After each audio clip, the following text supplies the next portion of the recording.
कभी सोचा है कि ये दुनिया हमारे आसपास की हर चीज आखिर बनी किस चीज से है? आज हम एक ऐसी ही छिपी हुई दुनिया में उतरने वाले हैं। चलिए शुरू करते हैं परमाणु के दिल यानी उसके न्यूक्लियस तक का ये जबरदस्त सफर।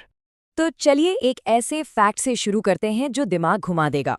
हर वो चीज जिसे हम देख या छू सकते हैं वो असल में एटम से बनी है। और कमाल की बात यह है कि ये एटम्स 99.9% से भी ज्यादा खाली हैं।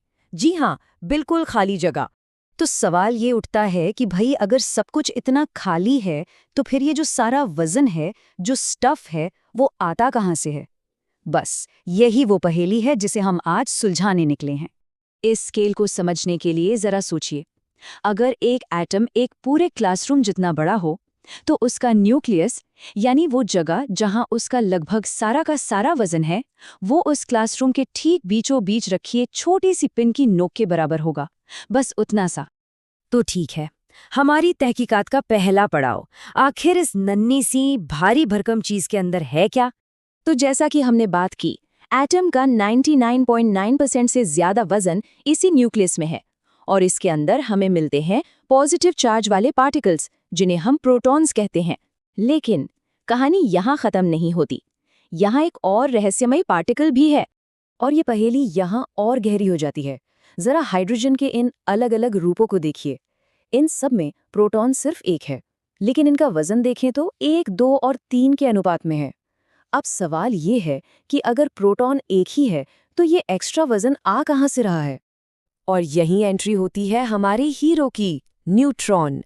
1932 में जेम्स चैडविक ने इसे खोज निकाला। ये एक न्यूट्रल पार्टिकल है, मतलब इस पर कोई चार्ज नहीं होता और इसका वजन भी लगभग प्रोटॉन के बराबर ही है।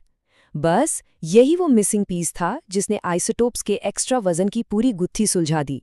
लेकिन कहते हैं ना, एक पहेली सुलझाओ तो दूसरी उससे भी बड़ी सामने आ खड़ी होती है।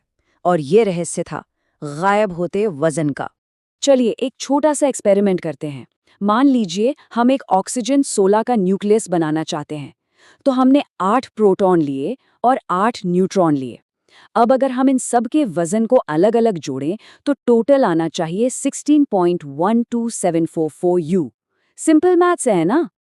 लेकिन जब वैज्ञानिकों ने सच में एक ऑक्सीजन 16 न्यूक्लियस का वजन किया तो नतीजा चौंकाने वाला था। असली वजन हमारी कैलकुलेशन से कम निकला। मतलब ये हल्का था, कुछ वजन बस गायब हो गया था। फिजिक्स की भाषा में इसे मास डिफेक्ट यानी द्रव्यमान क्षति कहते हैं। ये उस असली वजन और हमारे जोड़े हुए वजन के बीच का फर्क है। और सबसे बड़ी बात, ये गायब हुआ वजन असल में कहीं गया नहीं, बल्कि वो एनर्जी में, ऊर्जा में बदल गया।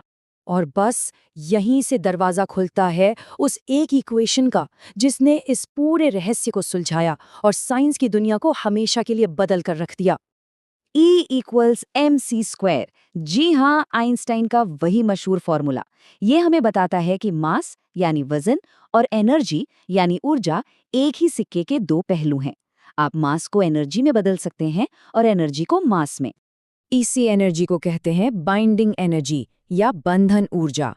ये वही एनर्जी है जो उस गायब हुए मास से बनी है। जब प्रोटॉन्स और न्यूट्रॉन्स कसकर एक साथ बनते हैं और न्यूक्लियस बनाते हैं, तब ये एनर्जी रिलीज होती है। आसान भाषा में कहें तो ये वो सुपर ग्लू है जो न्यूक्लियस के टुकड़ों को एक साथ चिपका कर रखता है। तो ठीक है, थ्योरी तो समझ आ गई, पर इसका असली दुनिया में क्या मतलब है?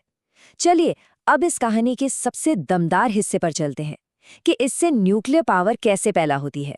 ये चार्ट एक बड़ी मजेदार बात बताता है।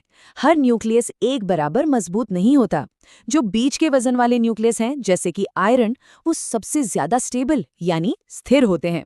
वहीं जो बहुत हल्के या बहुत भारी हैं, वो कम स्टेबल होते हैं। और नेचर का एक सीधा सा नियम है, हर चीज स्टेबिलिटी की तरफ भागती है। और यहीं से इस बाइंडिंग एनर्जी को रिलीज करने के दो रास्ते खुलते हैं। पहला है फिजन यानी विखंडन। इसमें एक भारी अनस्टेबल न्यूक्लियस टूटकर दो ज्यादा स्टेबल और हल्के न्यूक्लियस में बदल जाता है। और दूसरा है फ्यूजन यानी संलयन। इसमें दो हल्के न्यूक्लियस जुड़कर एक भारी और ज्यादा स्टेबल न्यूक्लियस बनाते हैं और दोनों ही तरीकों में निकलती है जबरदस्त एनर्जी। अब ये न्यूक्लियर फिजन काम कैसे करता है, बहुत सिंपल है। एक न्यूट्रॉन आता है और यूरेनियम जैसे किसी भारी न्यूक्लियस से टकराता है। इससे वो न्यूक्लियस अनस्टेबल होकर छोटे छोटे टुकड़ों में टूट जाता है और इस धमाके में निकलती है बहुत सारी एनर्जी और साथ में कुछ और न्यूट्रॉन्स। और ये नए न्यूट्रॉन्स जाकर दूसरे एटम से टकराते हैं और बस एक चेन रिएक्शन शुरू हो जाता है। और फ्यूजन तो वो कमाल की प्रोसेस है जो हमारे सूरज और आसमान के करोड़ों तारों को रोशन करती है। उनके सेंटर में जबरदस्त गर्मी और दबाव की वजह से हाइड्रोजन के न्यूक्लियस आपस में जुड़कर हीलियम बनाते हैं और इसी प्रोसेस से वो बेहिसाब एनर्जी पैदा होती है जो हम तक रोशनी और गर्मी बनकर पहुंचती है।